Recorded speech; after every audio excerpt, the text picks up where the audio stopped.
আসসালামু আলাইকুম, আমি জেরিন চৌধুরী। স্বাগত জানাচ্ছি আপনাদের বিশ্বাসযোগ্য সংবাদ মাধ্যম আলোকিত ট্রিবিউনে। বিস্তারিত প্রতিনিধির পাঠানো রিপোর্টে।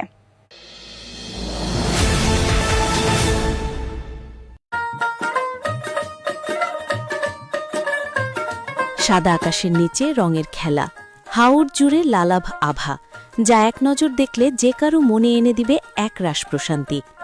এমন প্রশান্তিময় জায়গা দেখতে কার না মন চাইবে।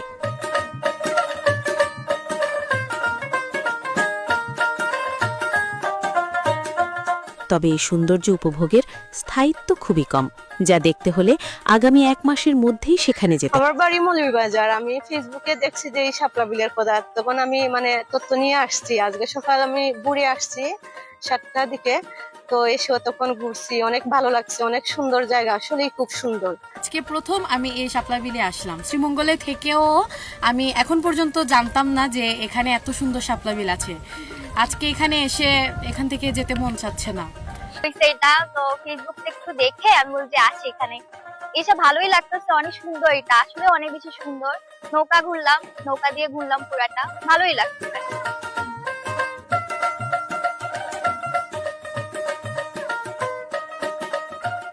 জায়গাটির অবস্থান মৌলভীবাজার জেলার শ্রীমঙ্গল উপজেলার মির্জাপুর ইউনিয়নের মির্জাপুর লামাপাড়া, যাত্রাপাশা, সহশ্রী ও যতরপুর গ্রামের হাইল হাওর অংশে গোপলা নদীর পাড় ঘেঁষে। আমাদের বাড়ি থেকে প্রায় 5 কিলোমিটার দূরে। যদিও জানতাম না এত সুন্দর একটি হাওর, আসার পর আর যেতে মন চাচ্ছে না, এত সুন্দর। হাওরটি যেন শাপলা, পুরো হাওর জুড়েই শাপলা আর শাপলা, একদম লাল হাওর হয়ে গেছে। এত সুন্দর একটি জায়গা, এখানে অনেক ফুল কুড়িয়েছি, তারপরে শাপলার ফল কুড়িয়ে খেয়েছি।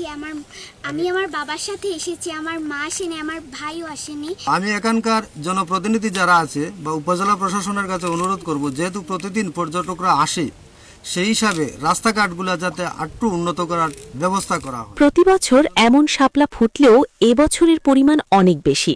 হাওরের প্রায় 5 কিলোমিটার এলাকা জুড়ে ফুটেছে এই লাল শাপলা। সামাজিক যোগাযোগ মাধ্যমে ভাইরাল হওয়ার পর প্রতিদিন সেখানে ভিড় হচ্ছে শত শত দর্শনার্থীর। দর্শনার্থীরা আপন মনে নৌকা নিয়ে ঘুরে বেড়াচ্ছেন লাল শাপলার বুকে।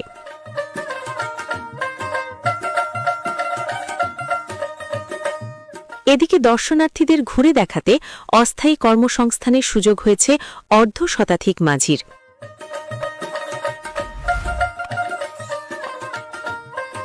আর এই হাওরে শুধু শাপলা নয়, এখানে দেখার আছে নানান জাতের জলজ উদ্ভিদ ও দেশীয় মাছ।